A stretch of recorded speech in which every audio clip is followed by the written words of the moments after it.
দর্শক আমরা আপনাদেরকে যুক্ত করেছি রাজধানীর বেইলি রোড থেকে। এখানে কিন্তু মূল সড়কে যে এই ব্যাটারি চালিত যে রিক্সা, সেই রিক্সার বিরুদ্ধে অভিযান চলছে এবং পুলিশ কিন্তু সেই রিক্সাগুলোকে আসলে অনেকগুলো রিক্সা আসলে এখান থেকে জব্দ করে নিয়ে যাওয়া হয়েছে। কারণ সম্পর্কে পুলিশ বলছে এই যে ব্যাটারি চালিত রিক্সা, এগুলো আসলে কোনো ধরনের এই রিক্সাগুলো আসলে কোনো ধরনের নিয়মকানুনের তোয়াক্কা না করে আসলে এই মূল সড়কে আসলে চালানো হয়, যার ফলে কিন্তু শুরু করে আসলে অন্যান্য যে যানবাহন রয়েছে সেই যানবাহনের কিন্তু ব্যাপক অসুবিধা হয় এবং তাদের বেপরোয়া গতির কারণে আসলে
এই রিক্সা আসলে মূল সড়কে ওঠা আসলে নিষেধ, তবে সেই নিষেধ তোয়াক্কা করে আসলে এই রিক্সা চালক আসলে এখানে আনার পরে কিন্তু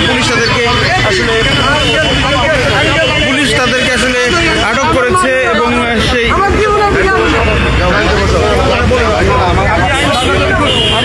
দর্শক আমরা দেখছি এখানে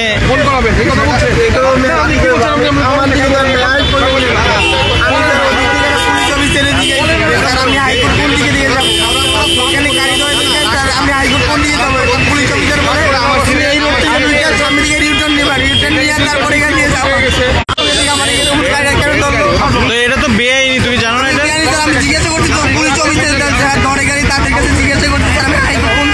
আচ্ছা আচ্ছা, দর্শক আপনারা দেখছেন আসলে এই ব্যাটারি চালিত রিক্সা নিয়ে আসলে দীর্ঘদিন যাবৎ কিন্তু আসলে এক ধরনের অভিযোগ কিন্তু ছিল, এবং তারা বেপরোয়া গতির কারণে আসলে জনমনে আসলে বেশ আতঙ্ক তৈরি হয় এই রাস্তায় এবং ফুটপাতে হাঁটার সময়। তার সেই অভিযান কিন্তু এখন চলছে এই রাজধানীর এই সড়কে। সেই সড়ক কিন্তু আপনারা দেখছেন এখন কিন্তু সেই অভিযান চলছে।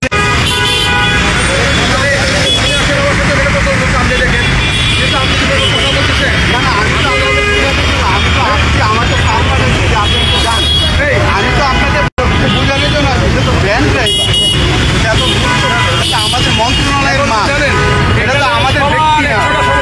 আপনার সমস্যা, আপনার হসপিটালের সমস্যা, আমরা এখানে কাজ করতে পারবো না। ওটাকে আপনারা যদি কাজ করতে না দেন, আপনি আইন মন্ত্রণালয়ের কথা বলছেন, আইন মন্ত্রণালয় মাসুম ভাইয়ের সাথে আমি কথা বলি, মাসুমের মন্ত্রণালয় আমি বলতে পারছি আমি আইন মন্ত্রী থাকবো না। মাসুমিল্লা পিএস সচিবের পিএস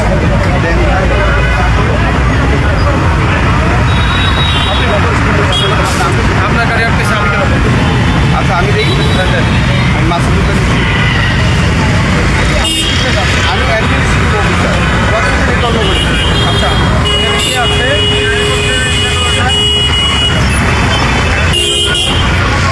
দর্শক আপনারা দেখছেন এই অবৈধ ব্যাটারি চালিত রিক্সার বিরুদ্ধে আসলে এই যে অভিযান পুলিশের সেটি কিন্তু চলছে এবং এই সড়ক দিয়ে আসলে যে অবৈধ ব্যাটারি চালিত রিক্সা আসার সঙ্গে সঙ্গে কিন্তু পুলিশ তাদেরকে আসলে এখান থেকে আটক করছে এবং তাদেরকে আসলে সরিয়ে ওদিকে আসলে নিয়ে যাওয়া হচ্ছে। আপনারা দেখতে পাচ্ছেন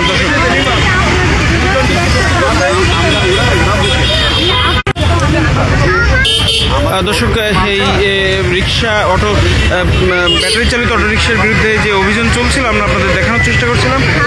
পরবর্তীতে দেশ রূপান্তরের সঙ্গে দেখুন পরবর্তী আপডেটের জন্য।